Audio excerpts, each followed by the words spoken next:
vamos a meternos ya en el tema del autopréstamo, ¿no es cierto? Un tema que, por supuesto, genera mucha controversia, discusión, pero es de interés ciudadano sí o sí. Eso no lo podemos desconocer. Nos damos cuenta, nosotros tomamos el pulso de la ciudadanía todos los días en la radio, así es que independiente de las posiciones que se tengan frente a este autopréstamo, sí es de interés ciudadano. Estamos ya en contacto para hablar precisamente de este y otros temas con el ministro de Economía, quien gentilmente conversa ahora con la radio Bio Bio en el Podría Ser Peor, Nicolás Grau. ¿Cómo está, ministro? Hola, Julio César. Muy bien, muchas gracias por esta entrevista y la posibilidad de conversar contigo. Bueno, estamos a puertas de votar un autopréstamo, la idea de legislar en el Parlamento hoy día o mañana, ministro. ¿Cuál es su posición al respecto?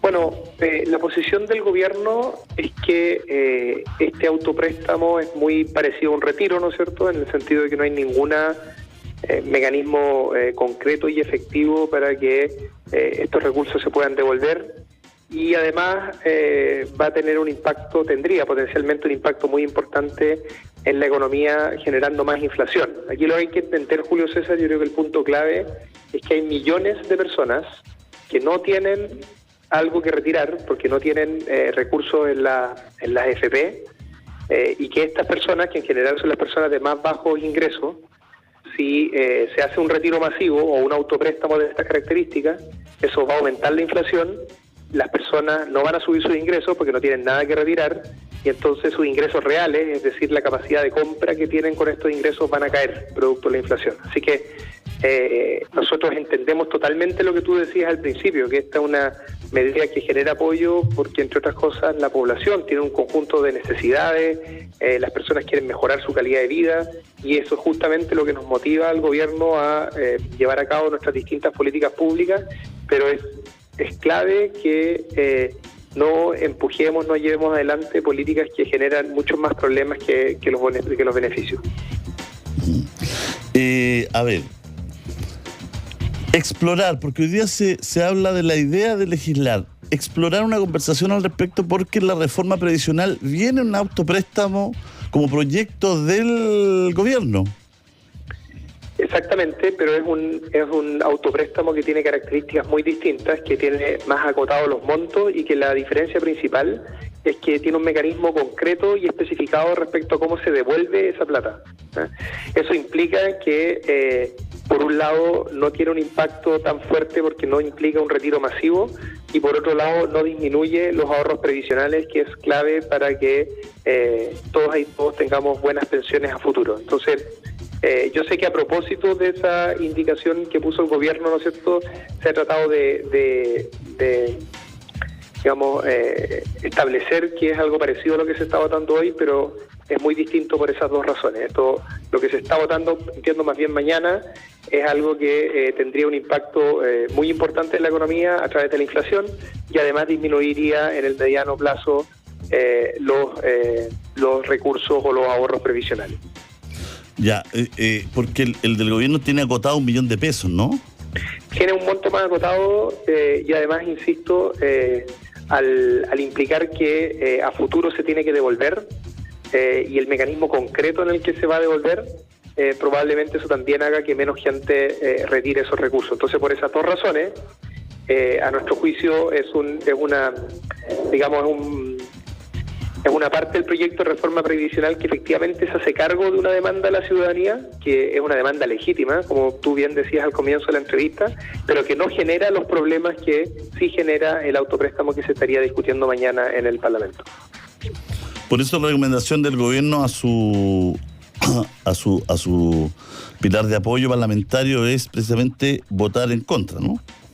No es la recomendación del gobierno a nuestro sector, es la opinión del gobierno, y que se la damos a todos los sectores. Julio César, yo creo que acá es muy importante que en el Parlamento, yo creo que ese es el ánimo general de las y los parlamentarios, se discutan leyes y se voten a favor leyes que realmente generen los efectos positivos que de ellas se esperan, ¿no? Y lo que nosotros hacemos como gobierno es dar argumentos, dar nuestro punto de vista, y creemos que los argumentos son bastante claros en esta dirección. Por eso que esperamos que todos los sectores políticos voten de la manera que señalaba antes, de forma tal que no retrocedamos. Aquí yo creo que hay que recordar, Julio César, que nosotros como gobierno llegamos a una situación en el país en el que la inflación iba totalmente al alza. Hemos logrado, después de un año, contener la inflación. Desde mediados del 2022 la inflación empezó a caer. La proyección del Banco Central es que la inflación va a llegar a 5% a final de este año, y hemos hecho eso sin perder empleo, incluso aumentando la inversión. Entonces, y esto no es solo una tarea del gobierno, es un logro que hemos tenido como país. Entonces, nuestro llamado es a no retroceder, a no tener nuevamente una dinámica al alza de la inflación. Respecto a la inversión, me gustaría resaltar, de hecho, que se acaba ayer de tener el número final de la inversión extranjera para el año 2022 en Chile, y tenemos una cifra récord que no teníamos desde el 2014, que es de 20.800 millones de dólares, que es un 30% más grande que el 2021 y un 50% más grande que los últimos 5 años. Es decir, el país está empezando, después de un año de mucho trabajo, está empezando a tener una trayectoria más positiva en inflación, en empleo. Hemos tenido buenos datos en el último tiempo, también en actividad económica, también en inversión. Entonces creo que eso hay que cuidarlo, y hay que cuidarlo haciendo buenas políticas públicas que respondan a las necesidades de la gente, porque esas necesidades existen y son legítimas, pero respondamos con buenas políticas. La inflación. Mucha gente se pregunta, ministro, ¿por qué si la inflación es del 12%, vamos a poner esa cifra, la canasta sube un 30%? ¿Por qué hay productos que suben un 120, un 140, un 170, 200%?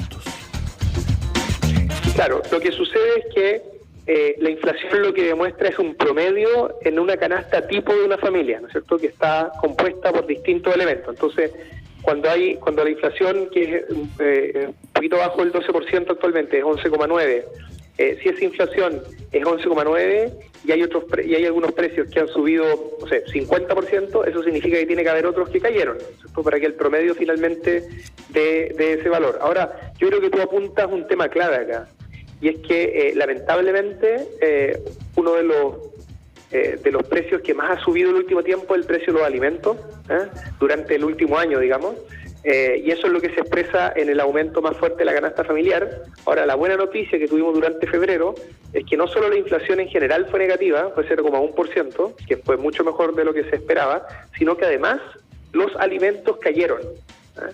Y eso es una muy buena noticia para las familias, porque sabemos, como tú bien decías al principio, que durante el último año hubo un aumento bien considerable en el precio de los alimentos.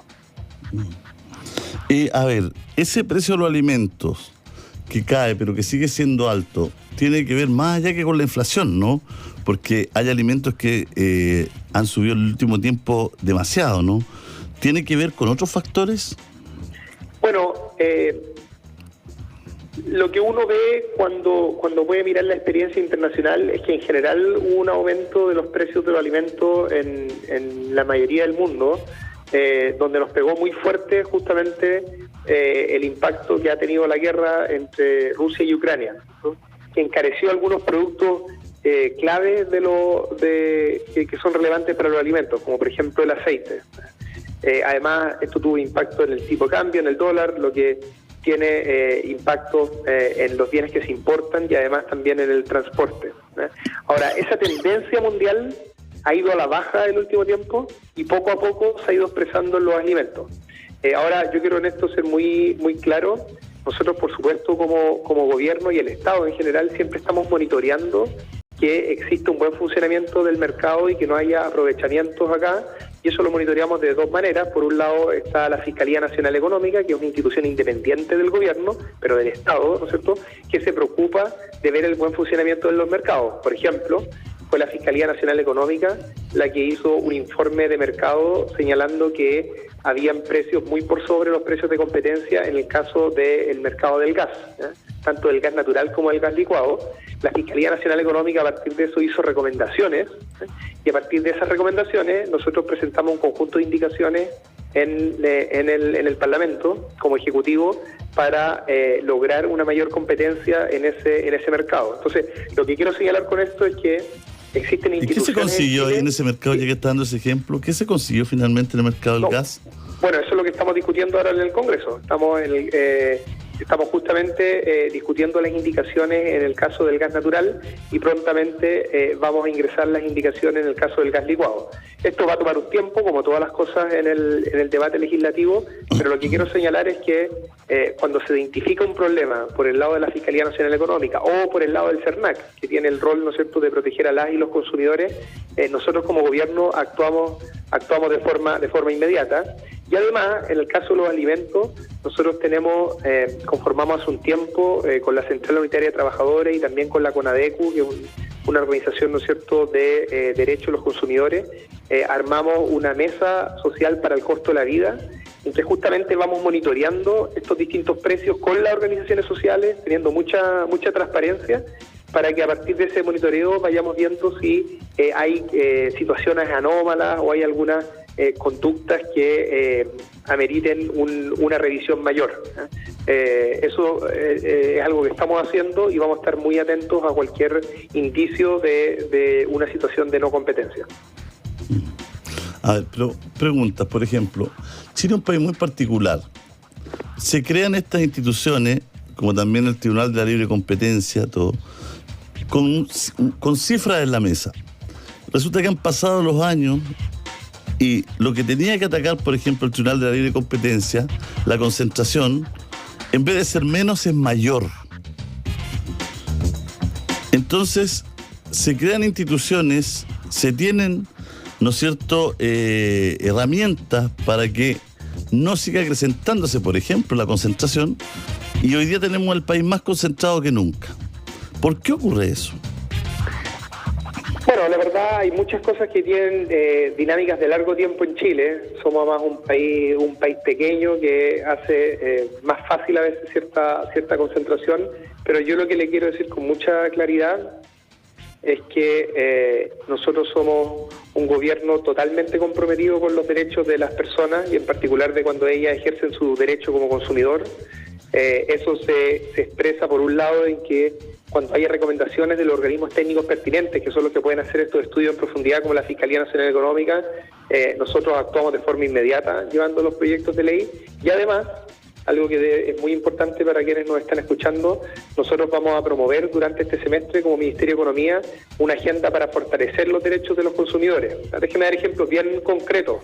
¿Ya? Uno, por ejemplo, cuando compra un bien, ¿no es cierto?, va a una tienda o un servicio, ¿no es cierto? En esa tienda te atienden súper bien, buscan que uno compre el servicio y después cuando quieres hacer el reclamo, te mandan a una operadora o un operador que normalmente no tiene idea del producto, no tiene ninguna capacidad de resolver la demanda o la molestia que uno tiene como consumidor.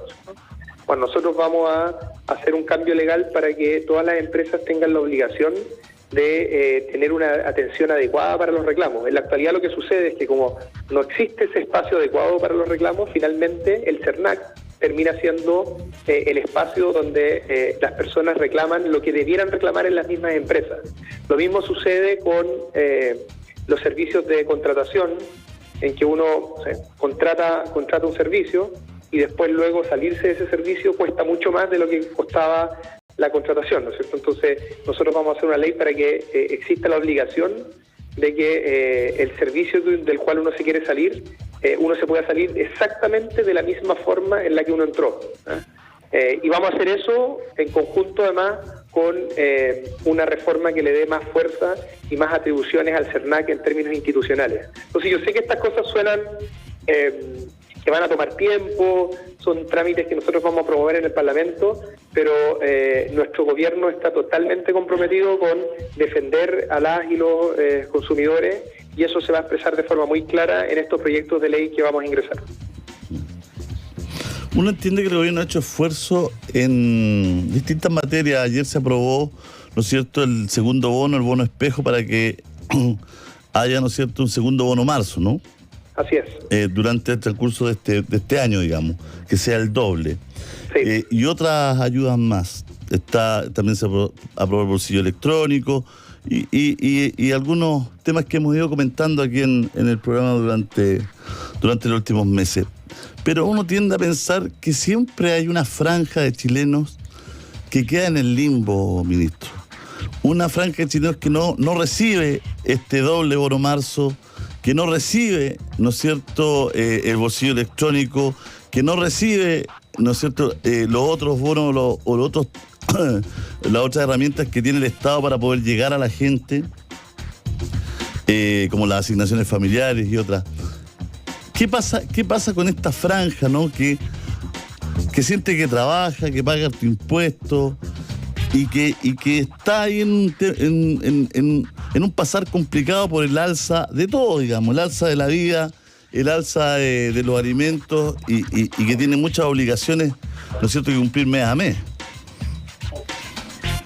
Sí, yo creo que tú tienes toda la razón respecto a una percepción, ¿no es cierto?, que existe, que si uno lo tuviera que resumir es esta idea de que, bueno, que se ayuda a las personas de bajos ingresos, pero la clase media está abandonada.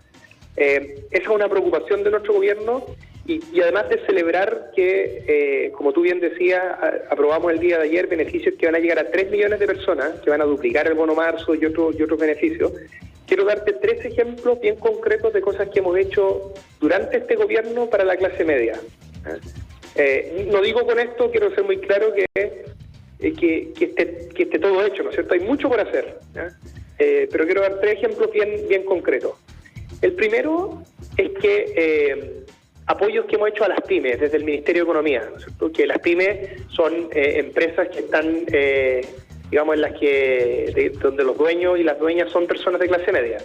Mira, el año pasado, por primera vez en la historia, incluimos un subsidio para que las pymes pudieran pagar el salario mínimo. Y esto llega en la actualidad a 130.000 pymes, que mes a mes reciben ese subsidio. Además, hicimos una ley de alivio a la deuda tributaria, porque las pymes se habían endeudado mucho durante los últimos 3 años, porque le han pasado mal, han sido años difíciles. Y este alivio a la deuda tributaria, entre otras cosas, implica que si uno hace un acuerdo con la Tesorería General de la República, puede condonar el 100% de las multas y de los intereses. Esto ha beneficiado a 22.000 pymes y ha implicado una condonación total por 220.000 millones de pesos. Aquí es plata, digamos, a la vena, un apoyo a la vena de las pymes. Eso por el lado de las pymes. Segundo, durante nuestro gobierno, a pesar de que nos dijeron que no se podía hacer, lo dijeron incluso ex autoridades, instauramos esta política de copago cero en el sistema de salud pública, ¿no es cierto? Donde hay una parte donde ¿quiénes son los que pagaban, quiénes son los que tenían copago en la salud pública? Era justamente la clase media, personas que están en FONASA, donde está el grueso de la población, pero que tienen ingresos por sobre cierto nivel, y entonces tenían que pagar cuando tenían una cirugía. Yo conozco casos, no voy a nombrar quién específicamente, pero alguna vez una persona me decía, mira, una persona que trabajaba en un colegio me decía que producto de una operación que tuvo que hacerle a su hija, que le costó millones de pesos en el sector público, esa persona no tuvo vacaciones por 5 años. Es el tipo de situaciones que enfrenta la clase media y que nosotros abordamos, ¿no es cierto?, al hacer esta regla de copago cero. Nadie paga por una prestación en el sector público un peso, no importa si es de clase media, si es de bajo ingreso. Y lo último que quería resaltar, que es algo bien reciente, que trabajamos en conjunto con el ministro Montes de Vivienda, ¿no es cierto?, es una ley que aprobamos en enero, que lo que permite es que el Estado haga una garantía por el 10% del pie de un crédito tributario, y eso implica en la práctica, esto es para casas de precios de clase media, es decir, es para personas que no tienen, digamos, ayuda social, no son casas, ¿no es cierto?, habitacionales del Estado o que financia el Estado, sino que son casas que paga la clase media, hasta 4.500 UF. Y lo que permite esto es que si antes a ti te iban a dar un crédito y te iban a pedir un pie del 20%, ahora te van a pedir solo el 10%, porque disminuye el riesgo de tu crédito al ser garantizado por el Estado. Entonces estos son, como ves, 3 ejemplos bien distintos. En un caso ayuda para las pymes, en otro caso que las personas de clase media no paguen ningún peso por las atenciones que tiene el sistema de salud pública, y por otro lado un apoyo para que las personas de clase media puedan tener más acceso a la casa propia. Por supuesto, hay muchas otras cosas que hacer. Nosotros queríamos y seguimos queriendo, ¿no es cierto?, poder apoyar en las labores de cuidado, poder tener más recursos para las listas de espera, pero ¿sabes? Para eso también requerimos más recursos y por eso es tan importante, por eso fue tan malo que se rechazara la idea de legislar de la reforma tributaria, y es tan importante que todos los sectores estemos disponibles para el diálogo que se requiera para retomar esta agenda y que tengamos los recursos para llevar a cabo este conjunto de políticas que son también importantes para la clase media. Claro, pero por un lado a la pyme se le da este beneficio y por otro lado se le suben los impuestos, entonces... No, creo que es bien importante señalar que en la reforma tributaria no se subían los impuestos de las pymes, de hecho se les bajaban los impuestos a las pymes. Eso, sin ir más lejos, producto del rechazo a la reforma tributaria, lo que va a suceder es que el impuesto de primera categoría a las pymes sube inmediatamente a 25%. Sí, en cambio lo que proponía nuestra reforma es que eso se hiciera de forma paulatina. Ya, pero no hay reforma tributaria. Yo le estoy hablando de lo que hay, digamos. Porque... Bueno, es que tú tienes toda la razón. Y lo que tenemos que hacer entonces es lograr nuevamente un acuerdo para que al mismo tiempo que tenemos más recursos tributarios que tienen que venir de las personas de más altos ingresos, porque como queda claro en esta conversación, todos compartimos acá que la clase media no puede pagar más impuestos, acá lo tienen que pagar las personas de más altos ingresos, y con esos ingresos tenemos que financiar este conjunto de servicios sociales, de bienes públicos, ¿no es cierto?, que mejoran la calidad de vida de las personas. Y eso lo tenemos que hacer, lo tenemos que lograr para que justamente, como tú bien dices, no suceda que este año suba de forma automática el impuesto de primera categoría a las pymes a 25%. Ese es nuestro compromiso como gobierno y vamos a seguir promoviendo ese diálogo hasta que resulte. Claro, pero hasta el momento va a subir. Bueno, pero no es culpa nuestra. Si los votos fueron de los que no querían la reforma. Nosotros tenemos una responsabilidad y vamos a seguir. Aquí el presidente nos ha dicho... Pero hay que hacerse responsable de lograr consenso, de sacar los proyectos adelante, porque si usted no se puede lavar la mano y decir, bueno, no es culpa nuestra, si hubo precisamente parlamentarios del sector que habían comprometido apoyo que no votaron. No, usted tiene toda la razón. Hay una diferencia, ¿no es cierto?, entre la culpa y la responsabilidad, ¿no es cierto? Nosotros somos los responsables de que esto resulte y lo vamos a sacar adelante y vamos a hacer todo el diálogo necesario para que resulte. Pero sí, bueno, usted mismo lo estaba diciendo, si hay gente que se compromete a votar de una manera y después vota de otra, es difícil construir así. Pero mire, nosotros estamos totalmente comprometidos en esta agenda como gobierno. Lo que yo veo desde afuera, y soy pyme, ¿no es cierto? Espero que el gobierno, una vez fracasado este intento y hasta que no se reponga, cuando se reponga como sea, espero soluciones del gobierno, no que me diga el gobierno, no responsabilidad mía, van a tener que pechugar nomás con el 25%. Espero soluciones, espero ayuda, pues sí, de eso estamos hablando. Usted tiene toda la razón. Aquí lo que espera la ciudadanía son soluciones. Yo creo que la ciudadanía tiene bastante claro que nosotros estábamos justamente defendiendo a las pymes y generando una situación más beneficiosa para ellas en la reforma tributaria. No nos resultó, y entonces lo que le tiene que también quedar claro a la ciudadanía es que nosotros vamos a tratar nuevamente con la máxima celeridad. Fíjese usted que este rechazo fue recién y nosotros inmediatamente empezamos un proceso de diálogo, sin ir más lejos. El viernes tenemos un diálogo junto con el ministro de Hacienda, con las MIPYMES, para conversar respecto a esta agenda. Lo tenemos también con la CPC, lo tenemos también con la Central Unitaria de Trabajadores. Es decir, nosotros estamos trabajando con todo nuestro esfuerzo y con toda nuestra energía para poder sacar esta reforma adelante, porque compartimos totalmente con usted que esta es una reforma urgente. Ministro, y aparte la pimentó para la clase media que trabaja, que el sueldo no ha subido, pero que está cargando con la inflación, pero que además, ¿no es cierto?, no agarra nada de... No tiene ningún beneficio, no toma beneficios, a menos que se enferme, no tenga copado, que sería una catástrofe, digamos, pero en lo puntual, digamos. Bueno, como les comentaba antes, estamos teniendo estos distintos ayudas. Podría dar otras que hemos hecho como gobierno. Por ejemplo, hicimos un gran esfuerzo el año pasado con más de 3.000 millones de dólares para contener el aumento del precio de la benzina. ¿Ya? Yo sé que lo que vio la población es que la benzina subió, pero lo que no se vio es que sin la ayuda del gobierno, sin la ayuda del Estado, esto hubiese subido mucho más. En algún momento podría haber sido hasta 300 pesos más. Entonces, y eso por supuesto que tiene un impacto muy fuerte en la clase media, que es la que tiene un automóvil particular. Entonces, antes le di 3 ejemplos que son muy diversos, de distintas dimensiones. Ahora doy este otro que a mi modo de ver ilustra que estamos teniendo una preocupación por la clase media en distintas dimensiones. Déjeme dar otro ejemplo de las pymes, que son la agenda que a mí me toca. Nosotros ingresamos a finales de enero una nueva ley para el pago a 30 días. Lamentablemente la ley que actualmente existe no funciona a la práctica, no se les paga a las pymes en 30 días, y eso le genera a la clase media, que es la dueña de las pymes, le genera, ¿no es cierto?, un tremendo problema de liquidez y que muchas veces redunda en que quiebren a estas empresas.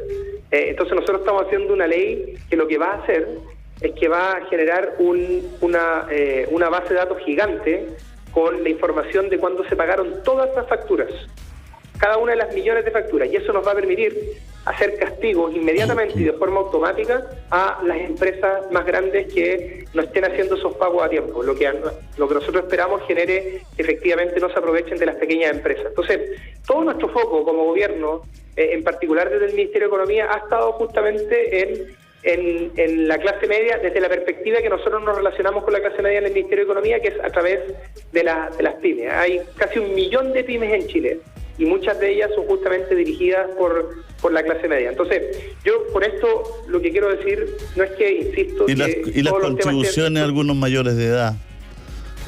Las contribuciones a la gente mayor de edad. Con los impuestos que se pagan en contribuciones, por ejemplo, a adultos mayores que tienen sus casas, que el sueldo se les reduce con la inflación, con todo, y que les cuesta pagar sus contribuciones, por ejemplo. Bueno, habían algunas medidas relacionadas a esas en la reforma tributaria también. Pero mire, yo no quiero decir con esto que estén solucionados todos los problemas de la clase media, ¿no es cierto? Chile es un país lleno de desafíos, es un país donde todavía las personas tienen muchas inseguridades en el día a día por problemas de salud, temas de educación, sus pensiones futuras, en fin. Nuestro gobierno lo que busca es justamente darle seguridad a las personas, generar este estado de bienestar al que ha hecho referencia el presidente, y para eso necesitamos 2 cosas. Necesitamos crecer más, necesitamos más inversión, por eso es tan importante las buenas noticias que hemos tenido de inversión en el último tiempo, y también necesitamos juntar más recursos. Porque lo que hay que entender acá es que nosotros llevábamos 10 años de déficit fiscal. Es decir, la plata no estaba alcanzando en Chile. Y si tenemos 10 años de déficit fiscal y además tenemos otras demandas como la que usted está señalando, algunos de los sectores de más bajos ingresos y otros de clase media, cualquier persona entiende que lo que necesitamos son más recursos, necesitamos una reforma tributaria, eso es lo responsable. Y nosotros estamos totalmente abocados a eso. Y tenemos una situación difícil porque tenemos minoría en el Congreso, tenemos que convencer al resto, a eso nos dedicamos en el día a día, y necesitamos apoyo de la ciudadanía, quiero ser muy claro en esto. Necesitamos que las personas entiendan muy bien qué es lo que se pierde producto de no tener una reforma tributaria, cuáles son esos beneficios que no van a poder llegar si no tenemos esa reforma tributaria, y de esa manera genere una cierta presión, ¿no es cierto?, para que nosotros nos tengamos que poner de acuerdo. Esa es nuestra disposición como gobierno y vamos a hacer todos los esfuerzos para que funcione. Muchas gracias, ministro. Que esté bien. Muchas gracias. Te agradezco a ti. Un gran abrazo a todos los que nos escucharon. Gracias.